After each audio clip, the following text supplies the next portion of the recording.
So I've been analyzing the metagame for one-on-one, and after play testing all the decks that could possibly be good in this format, I went with goblins. Goblins for obvious reasons. I mean, we're gonna check it out right now. I'm turning the game on for the first time. I want you to know, and I'm just playing. This is just what it's like. Alright, and you're like, oh, you got Goblin Guy. Well, I am playing 2 of them, and I'm playing several other 1-drops, but this is almost a dream hand. So, yeah. Yeah, dude. I just need you to read this card. I don't even read it, just watch how it works. First turn, nothing you can do about it. 2 damage. Now, one thing you gotta learn about goblins is they're an aggro deck. So they swing in super hard. It's just like a get 'em strategy. So you throw creatures out there and then they just get them. Where the skill comes in is with after effects, with the burn, preserving your shock spells unless you need them. Like, do I need them against that guy? Probably not. But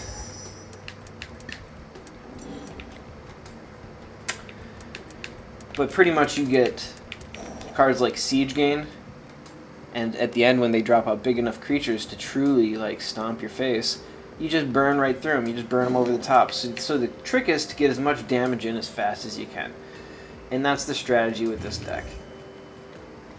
Now I don't want him to block I want him to block because then I get to put Warren Instigator in, and he doesn't have a blocker unless he has a 2-turn drop, which he probably does. But there's always the chance that he doesn't.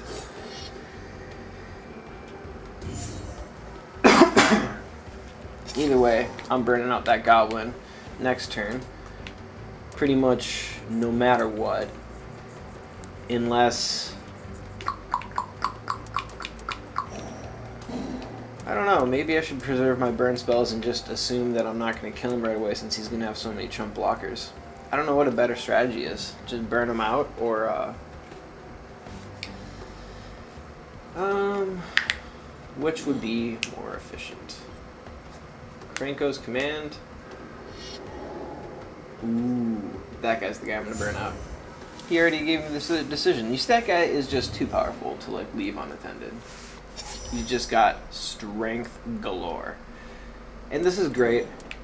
This is very great. Because now I get to shock his face. Creature. That gives me so much advantage. Oh man, this is gonna be ridiculous. If I get a hit in, if I had another burn spell, the game would just be over because I'd have a mob boss and a Siege Gang commander, and no deck in this game can survive both of those with 3 mana.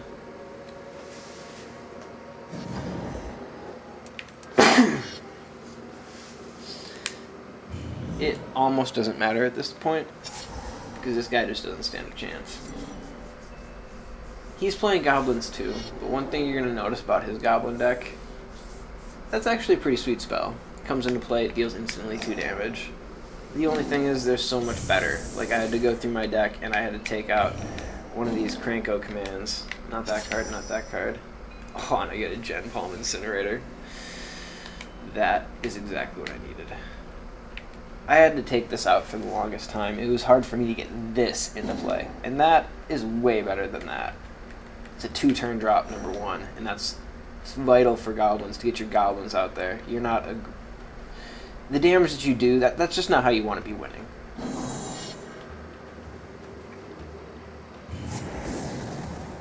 Nice. I hope I draw mana so I can drop out Krenko, but I don't know.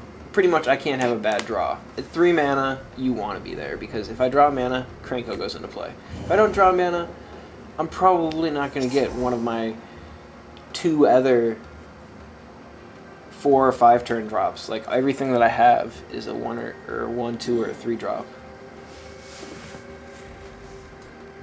So I can't get a bad draw here next turn unless it's another Siege Gain. And if I did get another Siege Gain, there's no board clearing effects. He would have to have such amazing cards to even come back from this. I don't think he can come back from this. I don't think it's possible. Well, there's a start. I'm just gonna shock him.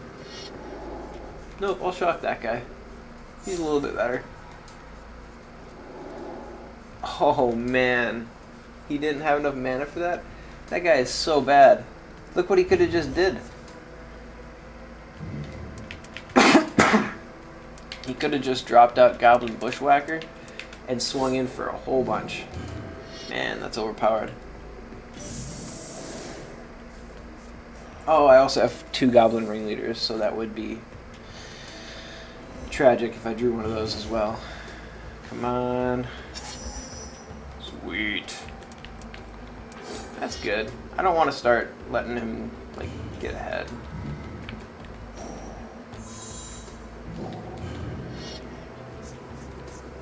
Now, I didn't metagame my deck for versus goblins.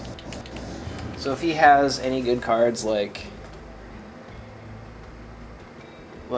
that big goblin with haste that's star equal the number of goblins in play, I'm going to be in trouble. That's his only win. And I knew that when I metagamed my deck. I metagamed my deck for the fastest win against non-goblin decks. Because you get so many more wins against every other deck if you metagame your deck for that than if you didn't. But if you metagame your deck for the goblins metagame with those big star goblins, it's just not as good. I mean, you're not doing what you want to do against most people, but that's exactly what you... Oh my god. Now I need a mana. I need a mana or a Goblin Grenade. And I'm hoping it's a mana. And there it is.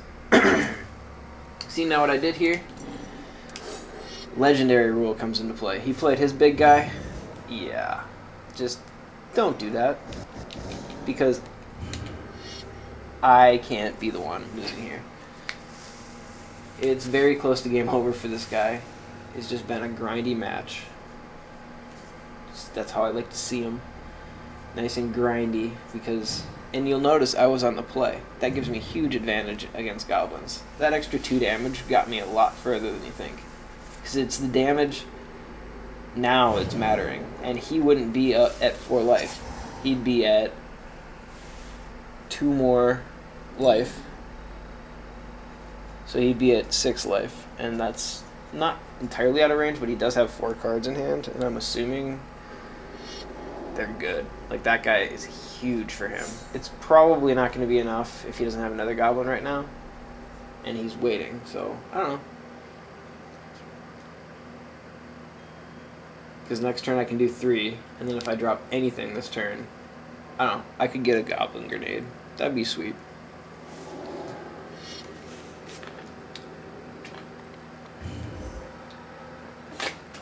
Alright, now I'm in a little bit of trouble.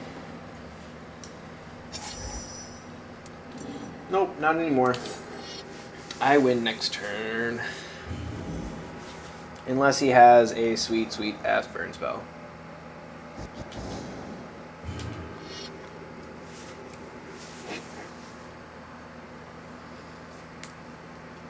Just giving him land.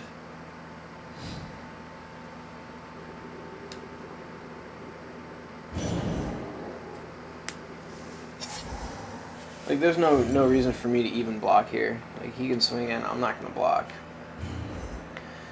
Oh, this is sweet.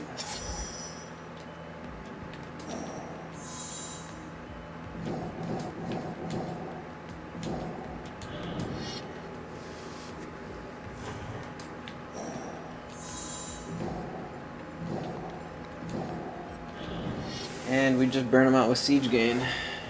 No reason not to. Yeah. Man, goblins against the metagame and the DLC. I don't know. It's obviously this deck. You just gotta pay attention. I never lose with this deck. I'll sit here and I'll play all day and I'll lose 1 game out of 10. And that's...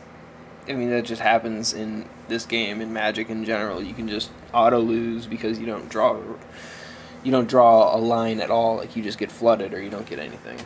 And that can happen. It happens actually way more than it should. Alright guys, well that's all I got. Metagaming the new DLC. Try tried this deck, and it was good. It was really grindy and really long and winded, and if you made a mistake, you'd just be like eating it the rest of the game. It wouldn't be like with goblins where you just like see another line that you could take with your previous play. It'd be like, oh, I'm like one play behind. And anytime you're playing a deck like that, you can simply draw wrong. And the fact that you draw wrong a little more often will give you just more chances. I don't know. And there's mental fatigue, and I don't know. I think I only won like 6 out of 10 matches with this or something. 7 out of 10, something like that. Yeah, it was 7 out of 10. You got this deck. It's real fast. I expect these two decks will be very good in multiplayer, but I don't know. Or in like 3-man free-for-all and stuff like that. Just because Goblins isn't strong enough, and to do 30 or to do 20 points of damage to someone who kind of has backup and who 2 people are swinging at you. Ugh. And even then you have to kill 2 people, but this deck has a little bit more longevity. I think this deck is really good against this deck and this deck. This deck does a pretty good job at controlling just the game. It's a really good control deck. I don't know. It has enough chump blockers to get you to the late game, and then in the late game you can just drop out these wicked auras. It's very powerful. And if one of you guys has hexproof, most of these guys are just dead in the water. Like this one has a few solutions, and this one has like no solutions. This deck, it's kind of cool if it's built right. I noticed I played someone who did it pretty well, but I still ended up beating him, so I don't even know if it's that strong. This deck is just really mindless, and it's very powerful. It's bad. I don't know. I haven't even looked at it, obviously, but I've never lost to it. Like, all the people who played me with it have lost. This deck's still probably the best at 2s and 3s. Maybe not 2s and 3s, or, I mean 3s and 4s. Maybe not that, though. I don't know. It has the best win, but it doesn't seem like people will be aggressive against some of the newer decks. Like, they'd be more scared of this deck and this deck to attack them. Whereas this deck, you see this deck and you just say, well, he's going to take infinite turns. And you remember that when it happens to you. So you kill him. And you don't worry about anyone else until he's dead. And that's irritating, so I don't know. I know it's probably still the best in Two-Headed Giant, though. Because you have that life gain deck still. I still think that's going to be the best combo. I don't know yet, though. I haven't play tested it. I don't know if I will. Yeah, and then you got this deck for one-on-one. Best deck in the game. And it's probably the most fun. The get 'em strategy works. It works and it's fun. Alright guys, good talk. Good talk. Yeah, if you saw any misplays that game, please feel free to let me know. I don't know if I did. I wasn't paying attention, I guess. I was just, I'm having some of this V8 Splash. Mango Peach. It's awesome. Alright guys, thanks for watching. Keep it easy.